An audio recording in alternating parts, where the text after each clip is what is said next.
Dan Dakich goes on the Aaron Torres podcast, and he revealed a lot of different things, stories about Bob Knight, who he thinks the next coach should be, Chris Beard, his thoughts on that, and more. Let's get into it. Pretty simple. I win. For three on the way.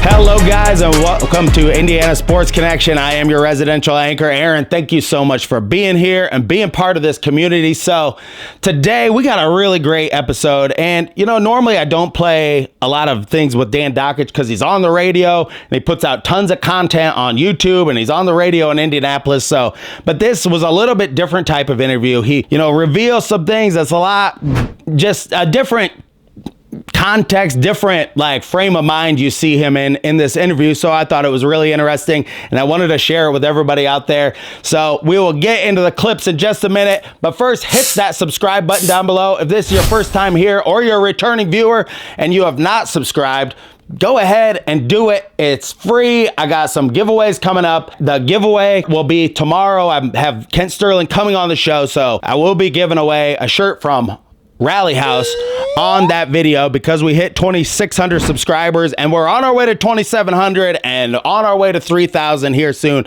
So thank you so much for everybody who is doing that. Hit that thumbs up button because that gets the video out to more Hoosier fans across the country and across the globe. People are watching the show everywhere and it just pumps the video out and it grows. It's a grower, not a shower. Grows Hoosier Nation, and it's very simple. You just hit the thumbs up button and subscribe to the channel and you can win prizes and you'll have more friends out there that are going to be Hoosier fans. You don't have to be a Hoosier fan to watch this channel, but it does kind of help a little bit. And the video is brought to you by BetUS. Use my promo code Indiana125 to save 125% on your first 3 deposits. And if you're getting some skin in the game, so just gamble responsibly. That's all I can say. And 10% of the AdSense revenue on this channel goes to T2T.org. Without the veterans, we are nothing. Without further ado, let's get into talking about the Indiana Hoosiers. All right, Hillbilly Monkey, we had a great interview with Dan Dakich here. Some of the stuff he revealed on here was, it's really some juicy stuff about this first clip. He asked him about something he tweeted out right after they announced that Mike Woodson was going to be gone after this year. And it was the first name that he threw out there. And Hillbilly Monkey, let's roll that clip and then we'll talk about it. Roll it. What about I saw February 7th, which would have been the day that Woodson officially retired. He put out a tweet that just said Chris Beard. I don't know if you want to get too deep in the weeds here, but what was that tweet about? I just felt like doing it. Felt like doing it. Sometimes you got to amuse yourself, man. And I'm sitting there, and I think Chris Beard would be great. I think Chris Beard would be terrific. I think Chris Beard is somebody that respects Coach Knight, I guess, if that matters. I think he's somebody that has gone to national championships, seems to win wherever he goes. I just put stuff out. I got people that work for me. I that put things out. I just put shit out because sometimes I get bored. Like when I would travel somewhere. I like what he said about that the Bob Knight stuff doesn't really matter because it doesn't really matter to me. If you stripped away all of that stuff and you just looked at Chris Beard in a vacuum and say he was under a different coach at a different place or whatever, but you just looked at his work ethic, how his teams play, I'd still love Chris Beard. That really, to me, the Bob Knight stuff is just like a bonus, like type of like icing on the cake for this guy. Go to his ex-fiance's Instagram page and look at all the photos on there, and you can just judge for yourself what you think about that type of stuff. I don't really want to say VS. I don't really want to say some of these terms on here because it'll probably get my video canceled by YouTube.com. You got free speech in this country, but it's very limited at times. I don't even know if you can say free speech online anymore. So in this next clip, he talks about who he thinks the next coach should be. And I was watching his game last night, but let's see who Dan Dakich thought the next coach should be. And then we will talk about this person. Hillbilly Monkey, let's roll it. And, I tell you, I do like a lot. And I hope they hire him. If they don't hire Alford or they don't hire Brad Stevens, is Ben McCollum at Drake. He's the best basketball coach in college basketball. Oh. I watched him last night, and man, oh man, I mean that dude. He doesn't mess around, man. They just win. They win easy. He's smart. He reminds me of Beeline a lot. They run good stuff. They're terrific. And Drake, it'd be a damn shame if Drake doesn't get in the NCAA tournament in a school like Indiana or somebody did, that wins a few games here at the end, because Drake is no joke. And that dude, 4 national championships at Division II, and it would go along with what Indiana did with Kurt Signetti, right? I mean, it would go that, and that dude is better than, any of these other guys. Any of them. I think he's the best coach in college basketball. Yeah, I was watching Ben McCollum in the Drake game last night, and yeah, they got beat in that game. But I will say Drake's offense was really phenomenal to watch. They ran a lot of different types of actions, like zoom action into, horns. They had you could tell they had multiple plays down. That's what UConn does. And Torres does talk, he's a big UConn fan if you don't know that. So he does talk about UConn a lot during this interview. Lucky for you, I cut those parts out because although I do love Dan Hurley, he is a magical man with the things that he's doing there at UConn. You got to have respect for him. But in this next clip, he talks about the ridiculous nature of all, like, people in the national media. They're like, oh, people don't want to go to Indiana because, it's toxic and the fans are toxic. And what did Dan Dakich have to say about that? Hillbilly Monkey, let's grow it. I think I know where you're going to go with this, but there's this perception that, because they haven't won in this many years, that Indiana is a good job. Do you buy any of that nonsense that, like, if you haven't won for a certain amount of time, people don't want it, or you can't get an elite job or anything, you can't get an elite coach or anything like that? Whoever says that is a complete dumbass. You're coaching basketball, first off. People say it's not a good job. Really? You're getting, I don't know, 5, 7, 8 million to coach basketball. That by proxy makes it a good job. You're living in a great city, although it is a bit of a shithole outside of Bloomington, but the university is beautiful. You're living in a basketball state. You win. I don't know how much extra you can make, but it's a lot. So somebody going to tell me what a good job is, being a radio host or, that's a good, you're telling me coaching basketball at Indiana in the Big Ten for 4, 5, 6, 7 million. Now, I will say this. I was sitting with Mark Few at the Final Four at Indy when they hired Calvin Sampson. And Mark always said that he wanted to be a high school coach. That was his goal. And we were having a beer, and I said, yo, look, we're at the West End, and there's a little balcony overlooking. I said, hey, man, you ever think that you would turn down like $2 million or $1.5 million, whatever it was then, to coach basketball at Indiana? He goes, you know what? He goes, no, I didn't. He goes, but you people are crazy, and I don't. So, yeah, there at the end of that, it's like, he told a story about Mark Few not wanting to come to Indiana for that. It's like, dude, good. There are people out there that can't handle that type of pressure. There are people out there that can't do that type of thing. And that tells you right there that that's not the person for the job. Don't hire that person. If they're giving you signals that they don't want to be under a lot of pressure, they should be like harnessing it, being like, I want to be under the biggest amount of pressure possible because I know that's what makes champions and that's what makes people great. And that's what turns regular people into icons that are remembered forever. So, and in my opinion, Indiana is the best job. The fans that watch this channel, there are so many people engaged in Indiana basketball that just love it. That, are really getting treated to nothing this year from Mike Woodson. That's why I'm making this video, not talking about the team, but really this is just giving us like a good feeling going forward. Like, believe it. The Indiana job is a great job. You're coaching basketball. There are people that love to coach high school basketball or coach their kids in elementary school, although that is getting more and more far and few between. But you're coaching basketball. And also, everybody's engaged. Everybody loves it in a basketball state. You can't really ask for more than that. Those people are complete morons that say that in the national media, and they just love to put down Indiana, because we're little rural folks and, the big city people from Los Angeles and New York, they just love to put down little rural Indiana, don't they? We're just a bunch of bumpkins. Anyway, without getting too far into that, let's get into this next clip because he tells a story about Bob Knight, and it is absolutely hilarious what he says. I was gonna say, I was a little taken back by this at first, but then as it went on, it's like, yeah, Bob Knight did a lot of things just to see what people's reactions are.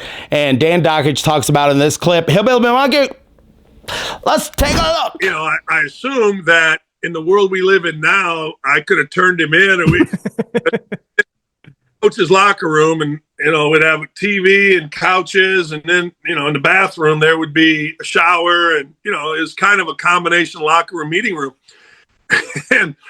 and one day he would always just get naked, stand there, watch film, and then he'd go in the shower and he'd come back out and he would use the towel and chamois his ball. I mean, it's ridiculous. But one day he tells me, I don't think we'd lost, but we didn't play well. And he has me go get 3 kids, Pat Graham, Damon Bailey, and Alan Henderson. Now, Bailey's a legend. Pat Graham was Mr. Basketball, and Henderson is a first-round draft choice. He goes, I'm going to kick those 3 off. I go, really? Okay. So I go get the 3. Now, Henderson is a first-team All-American. Bailey's first-team All-Big Ten, and Pat Graham is a 6-man, whatever. And we're like, I don't know, 20-2, something. And I bring him in, and here he is, buck naked, buck-ass naked. Wow. Out, shammying his nuts, MFing him, bending over. You guys don't want to play? I'm going to kick your ass out of here. And I'm like, whoa. And Damon Bailey starts laughing. He's like, just kind of, and they go out, and I start laughing with Bailey. I go, man, you can't be laughing when Coach Knight's kicking your ass off the team. He goes, Coach, he said to me, he goes, did you see his ball swinging around? How can I take it seriously? The man screaming. And that was kind of him, man. We used to play golf. He'd break clubs, stomp off the course. He brought a shotgun one day to practice. He made us when I was a freshman, my first game. We beat Miami of Ohio by, I don't know, 10, whatever it was. And shoot, it's my first game, right? I'm a freshman. He comes in, has the managers get all our stuff, put it in a big pile, says, if you guys want to play as bad as the football team, go dress with the football team. But you ain't dressing in this locker room. Practice tomorrow morning at 5 a.m. And we got 2 All-Americans, Randy Whitman and Ted Kitchell. I go, yo, did we win? Like, I don't, he goes, yeah, man. He goes, So we came in the next morning, practice at 6 in the morning, 5 in the morning, and my roommate broke his arm. We did a loose ball drill.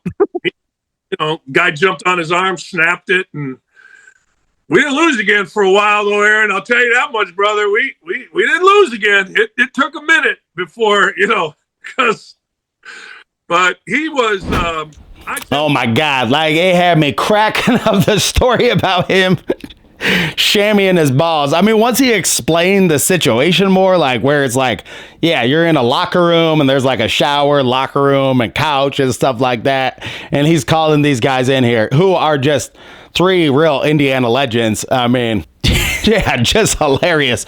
But then the one about Miami of Ohio, my God, that reminded me of something that should have happened to this team this year. I mean, when they played Miami of Ohio, they should have, although you could not have done that to the football team this year because Zignetti's turned it around. You'd be like, no, you guys are going to have to get dressed at the YMCA, all right? I'm going to drop your clothes off there, and you guys can all walk naked there, all right? Get your towels.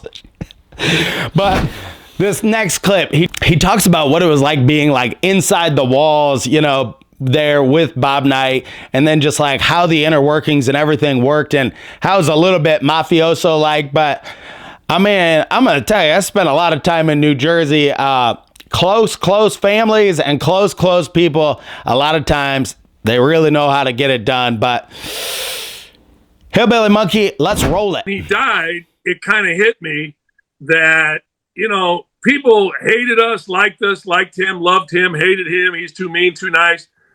But, is a little like the mafia, Aaron. It is kind of our thing. Like us, great. It's our thing. You don't like us, great. That's our thing. He's too mean, great. That's how I look at Danny Hurley talking about Yes. you like him, great. You don't like him, great. You want to MF him at Creighton or wherever it was, great. But to the people, including you and people that went there and understand the fun that you have when your team is really good, it's your thing. It's UConn's thing. And, some writer doesn't like you, or some media guy doesn't like you. All right, great. I don't blame you. But that was always kind of, Aaron, how we kind of looked at it, right or wrong. It's kind of sick. I'm really glad that he straightened this part out, because I always wondered, because he went on like Dan Patrick back in 2014, 2015. I guess Bob Knight really tried to screw him over at ESPN. It seems like something he would do, And I do think Bob Knight got crazy as stubborn as he got older. I mean, just hard-headed. And I think we've all dealt with people like that as they've gotten older. But yeah, I always wondered how, because then, he really cherished him and has said a lot of kind words about him since his death and everything like that. And, sometimes full circle, you just realize, like, people die in your family, whatever, you realize, you know what, at a certain point, I guess they were who they were, and you got to love the man for who he was and the positive things that he was able to do.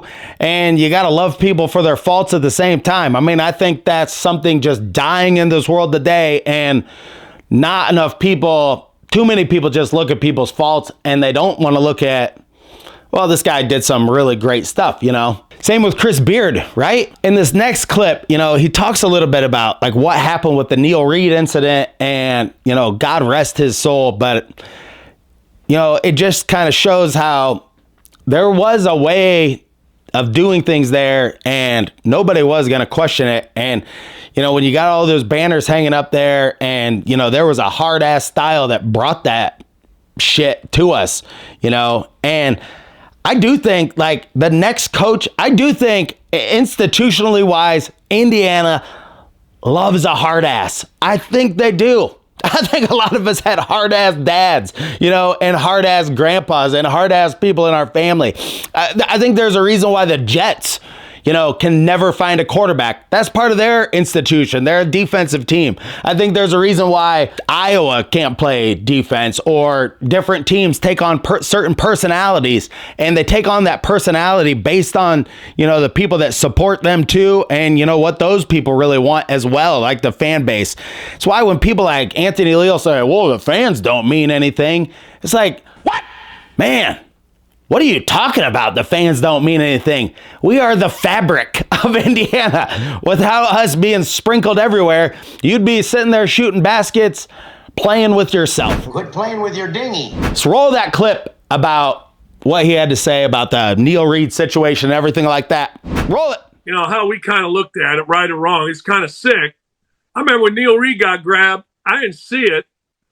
I was on the other end of the court, but oh boy! But I had, but I had heard, I kind of saw the end. I said, Coach, what the f- are you doing? Like, so I went in the locker room, and this is sick, right? Nobody was even upset. Neil, he was like, all right. So I went back, and Coach's like, well, I go, Coach, I don't know what the hell you did, but ain't nobody mad. And then I found out what he did, and I'm like, you dumbass, what? Do but that's weird, man. Really weird. And in this last clip, he reveals something that I think is like really, really important when you're looking for a coach, or if you're interviewing people, or if you're meeting people. And you know what? Everybody's staring at their phones these days, and they don't even know how to do this stuff. I read so many sales books about how to read people's body language and just different stuff like that. And I study it and I study it and I study it. And that's how you become great at something. You take it to the next level. It's just something that everybody has to do, and it's just pretty simple. Be yourself. I think everybody's always saying that, but Hillbilly Monkey, roll it. You can do that in a lot of ways, and one of the things you got to be as a coach is who you are. That's why Danny, because Danny is exactly who he is. So, you asked me about earlier somebody coming in with a fire. That'd be great. Like if they said, hey, we're going to hire Danny Hurley, I'd be, oh, God, yeah, let's go, right? I mean, or if you're going to hire Brad Stevens, Brad is the same kind of guy without being demonstrative, like accountable. So, no, you're absolutely right. Indiana fans are the exact same way. They are the exact same way. You will not hear from an Indiana fan, Aaron, you will not hear, well, what style of play do they play? You're not going to hear that. You'll hear that in some places, right? Hey, what's their style of play? You're not going to hear that from real Indiana fans because they don't give a shit. They don't give it. No. Be a human being, win big, be the guy that everybody points to as the leader. I used it night being more passionate. Okay, well, Brad Stevens may be that kind of passion without being that demonstrative. Woodson makes everybody crazy because he's got this Armand Hill guy at the end of the bench who's half asleep. Woodson's half asleep. Their staff doesn't know their ass from third base, so they're yelling and screaming. They're not doing anything. And people are like, wait a second. It feels like I care more than Indiana does. I'll guarantee you this, Aaron. There isn't one UConn fan that thinks they're more passionate about UConn basketball than Danny Hurley is about UConn basketball. I guarantee you that, right? Exactly. I mean, these are just great tips really for everybody for everyday life, whether you're old or young, whatever. Be yourself. Be genuine. When you're not genuine, everybody can tell. It's written all over your face. You don't know it, but it's written all over your face. I mean, it's pretty simple, most of these things in life, but interview I thought was really revealed a lot of things, and I'm so happy that I could share it with all of you out there because there are brighter days ahead for Indiana basketball. We're going to find a coach, whether it's Ben McCollum or I see a lot of different people. We got a long kind of tepid period here to really take a long look in the mirror and look at all these guys at the same time and say, what do we really want? What do you really want? I think you do need a leader, just a strong leadership guy who is going to hold people accountable. Like if you watched my video yesterday with Joe Hillman, it's like a lot of these Indiana players, a lot of these guys that were brought up in this old school type of way, it's very simple to them why they were successful. Today's world likes to make everything like that more complicated, right? Oh, well, you can't raise your voice. Well, you can't do this. You can't. Not every guy's going to raise his voice and not every guy's going to be quiet. I mean, I love Tony Dungy. I've read all of his books and he just had a different type of way about him. But one thing about him, I mean, if you read like the first chapters of the very first book he wrote, a lot of it is about being at Minnesota when he was there and the hardships he went through, as a black quarterback. And, he worked at a meat packing plant, was there at 4 a.m. every day.